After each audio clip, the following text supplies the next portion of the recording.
नमस्कार छात्रों,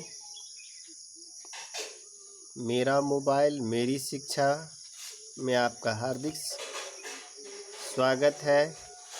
एक बार मैं पुनः आपको फिर 11th का हिंदी गद्य भाग लेकर आया हूँ।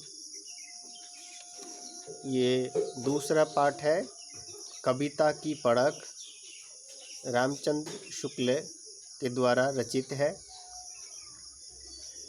मैं आज कवि परिचय आपको बता दूं कि रामचंद्र शुक्ल जी का जन्म 1884 ईस्वी में अगोना जिला बस्ती है, उत्तर प्रदेश में हुआ था और उनका देहांत 1941 ईस्वी में हुआ। पिताजी Chandravali Shukla Anglo Sanskrit jubilee school Mirzapur से 1898 में उर्दू और अंग्रेजी के साथ middle, London mission school Mirzapur से 1901 में स्कूल की परीक्षा, कायस्थ पाठशाला प्रयाग में इंटर में नामांकन हेतु पढ़ाई अधूरी रही, स्वाध्याय द्वारा प्रभुत विद्यार्जन। 1904 में लंदन मिशन स्कूल के ड्राइंग टीचर, 1908 में काशी नगरी प्रचारणी सभा की परियोजना हिंदी शब्द सागर में सहायक संपादक, धनार्जन के लिए अनुवाद आदि, नगरी प्रचारणी सभा पत्रिका का संपादन। 1921 से काशी हिंदू विश्वविद्यालय में अध्यापन, 1937 में हिंदी विभाग अध्यक्ष काशी हिंदू विश्वविद्यालय। उनकी कुछ प्रमुख कृतियां हैं। मधुस्रोत, ये कविता संग्रह है।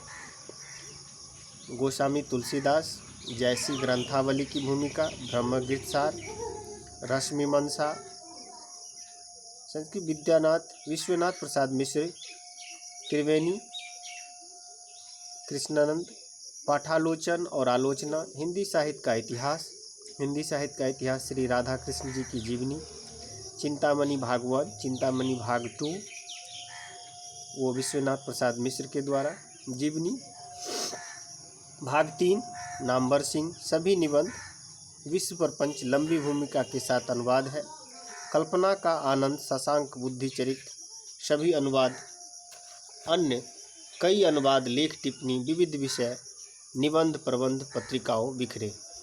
आचार्य रामचंद्र शुक्ल हिंदी साहित्य के महान आलोचक, हिंदी साहित्य के निबंधकार और लेखक थे।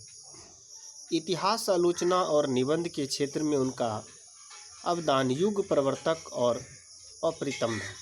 हिंदी भाषा और साहित्य की विशेष रूप से हिंदी आलोचना और चिंतन की आधुनिक छवि और पहचान मूलतः उनके द्वारा ही प्राप्त है। स्वभावतः समय के साथ साथ उनका महत्व और अधिक बढ़ता ही तथा निखरता जा रहा। आचार्य शुक्ल ने हिंदी के सैद्धांतिक और व्यवहारिक साहित्य चिंतन को वैश्विक ऊंचाई और गहराई को व्यापक और गंभीरता दी। उन्होंने साहित्य के जीवन जगत का वास्तविकता और गतिशील यथार्थ के सानिध्य तथा विकास धर्मी ऐतिहासिक परिप्रेक्ष्य में रखते हुए विश्लेषित और परिभाषित किया।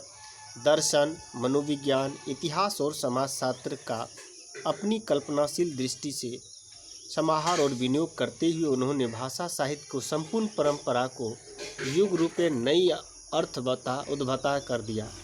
आचार्य शुक्ल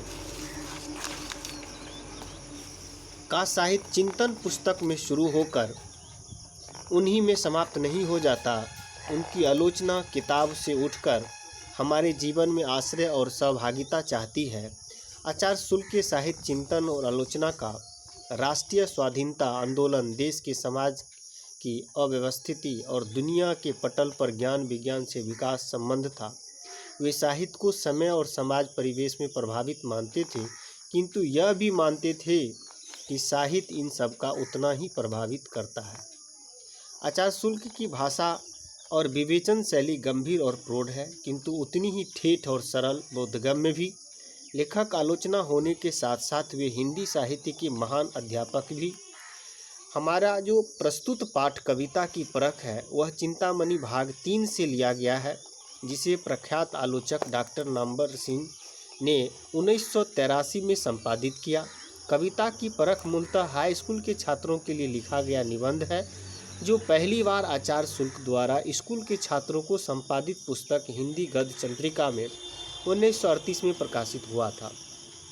विशेष रूप से स्कूली छात्र के लिए लिखे गए इन निबंध से आज उतना ही सार्थक और प्रासंगिक है। कविता को परखने की बुनियादी साधन आज भी वही है जिनकी सीख आचार्य ने दी है।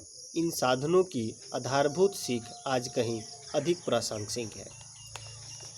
आचार्य शुक्ल जी कविता के बारे में क्या कहते हैं? कविता वह साधन है जिसके द्वारा शेष सृष्टि के साथ मनुष्य को रागात्मक संबंध की रक्षा और निर्वाह होता है। कविता के द्वारा हम संसार के सुख दुख, आनंद और क्लेश आदि यथार्थ रूप से अनुभव करने अभ्यस्त होते हैं।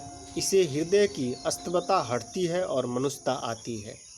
कविता सृष्टि सौंदर्य का अनुभव कराती है और मनुष्य को सुंदर वस्तु में अनुरक्त और कुत्सित वस्तुओं से विरक्त करती है, ये उनका कहना है। हम अगले वीडियो में आपको कविता की परख का जो लेसन भाग है वो लेकर आएंगे। आज कवि परिचय के साथ इतना ही। नमस्कार।